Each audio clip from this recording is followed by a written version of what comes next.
Bom dia. Eu sou o Felipe, eu sou doutor em Engenharia Urbana pela Universidade Federal de São Carlos. Eu vou apresentar um trabalho que foi realizado, né, em conjunto, né, com a professora Renata Bovo Pérez, que é professora do Departamento de Ciências Ambientais da Universidade Federal de São Carlos. E a ideia do nosso trabalho, né, é propor e tentar entender modelos sistêmicos, né, e participativos para integração entre o estudo de impacto de vizinhança, né, com demais instrumentos urbanísticos e políticas climáticas.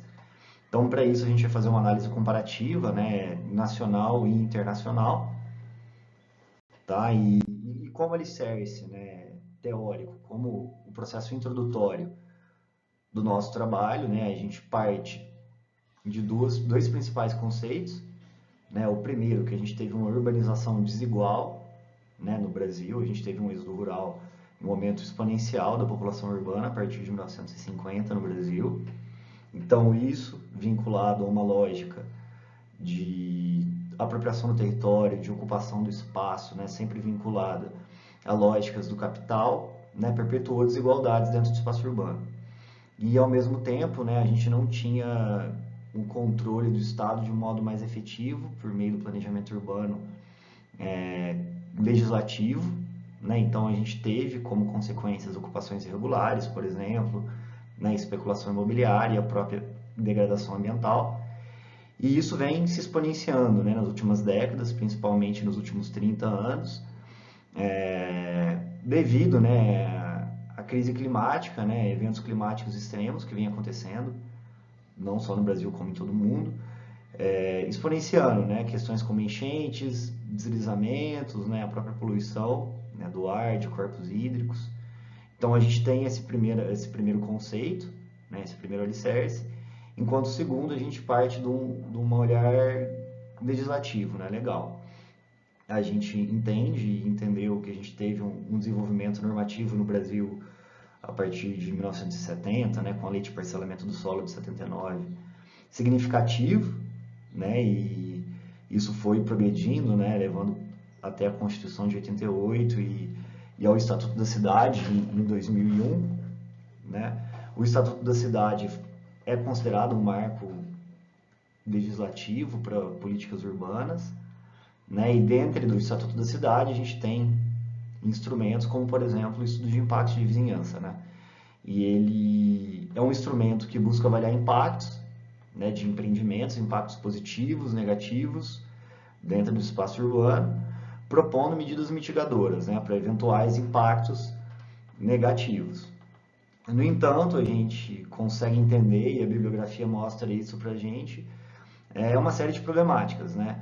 A falta de diretrizes técnicas, né, sobre como aplicar efetivamente, né, metodologias de aplicabilidade, de implementação, né, a própria baixa participação social, né, a gestão democrática, a participação social na elaboração desses projetos, a pouca integração, muitas vezes elas não se articulam dentro do próprio plano diretor, né, e agora, nesse contexto de crise climática, né, de eventos climáticos extremos, a própria inerência, né, desse instrumento com demais políticas climáticas.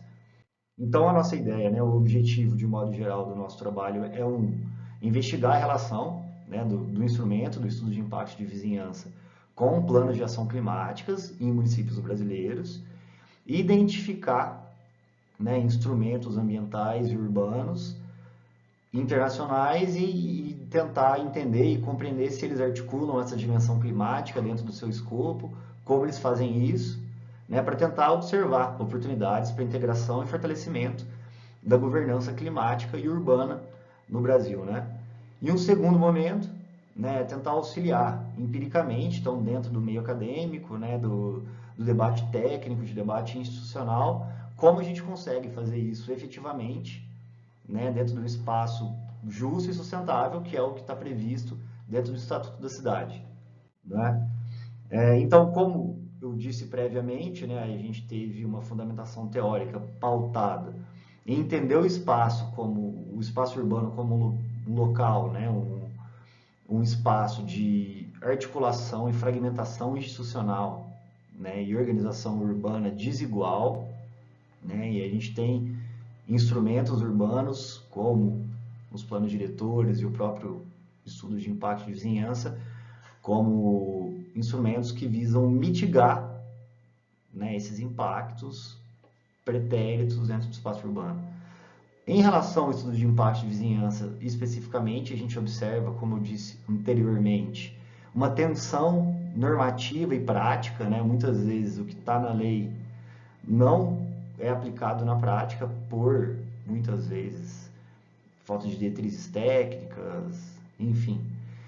E, além de tudo, a desconexão, né, entre os instrumentos urbanos e ambientais. Né? Isso é um ponto identificável e importante para a gente entender a importância dessa articulação, né? Principalmente no momento que a gente vive de alteração climática. Então a gente traz experiências internacionais que buscam mostrar essa integração, né, entre políticas climáticas e instrumentos urbanos. E apesar de tudo, a gente também consegue destacar que ainda tem pontos a serem considerados nas experiências internacionais, né?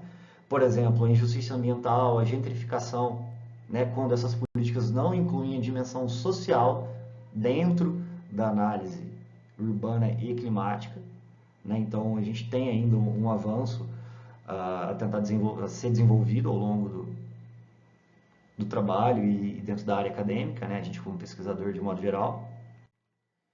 E para tentar então sistematizar isso, né, como método, a gente partiu, né, da primeira etapa, que foi uma revisão bibliográfica e legislativa, para tentar entender o planejamento urbano, né, o estudo de impacto de vizinhança e sua relação com políticas climáticas.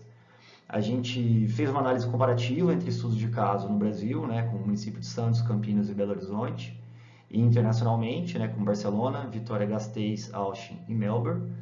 E por fim a gente buscou fazer uma avaliação crítica, né, tentando identificar avanços, barreiras, o que dá para ser replicado, o que não dá para ser replicado, né, nos casos brasileiros.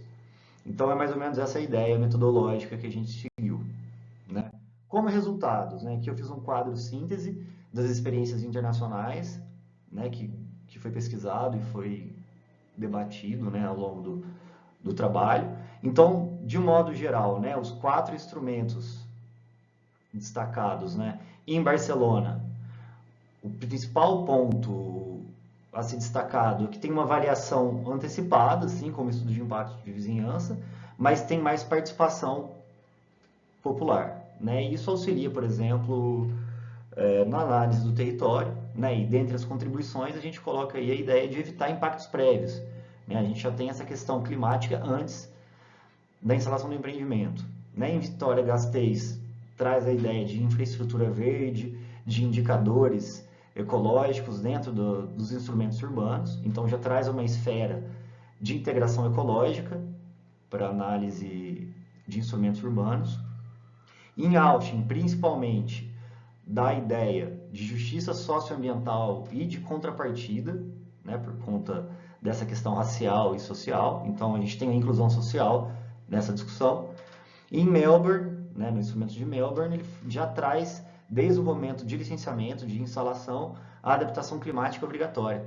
Então, desde sempre a gente já traz, né, essa lei traz a ideia da normatização, né, urbana, ambiental e climática. No Brasil, o que a gente tem então?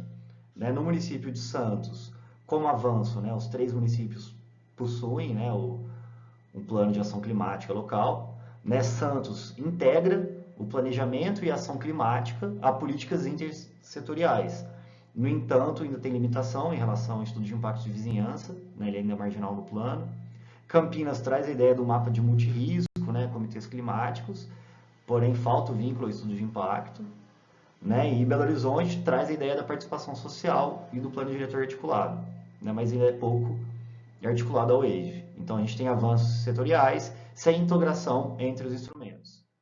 Então, como desafio, a gente vê que falta uma metodologia padronizada, fragmentação institucional e baixa participação, mas isso se mostra promissor, né? Experiências internacionais inspiram essa integração preventiva e os planos climáticos locais podem fortalecer o estudo de impacto de vizinhança.